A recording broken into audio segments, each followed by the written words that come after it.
আল্লাহর ফেরেশতা এখন লিপিবদ্ধ করার পর আল্লাহ তাআলা তাকে ডেকে বলবেন, তোমার আমল নামাতে যত কিছু লেখা আছে তুমি কি এই সব কিছু তোমার কর্ম হিসাবে স্বীকার করো, নাকি আমার লেখকরা কোনো ত্রুটি করেছে, জুলুম করেছে, অবিচার করেছে, বাড়িয়ে লিখেছে তোমার ব্যাপারে? তোমার মন্তব্য কি?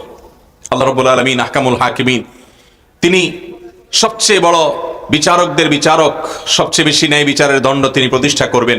দুনিয়াতে কোনো বিচারক তার জাজমেন্টে ভুল করতে পারেন নিজের বোঝা ভুলের কারণে, এভিডেন্সের ত্রুটির কারণে বা নানা কারণে, কিন্তু আল্লাহ রাব্বুল আলামিনের কাছে তার সবগুলোর পুঙ্খানুপুঙ্খ বিচার হবে এবং কোনোটি কেউ সেখানে লুকাতে পারবে।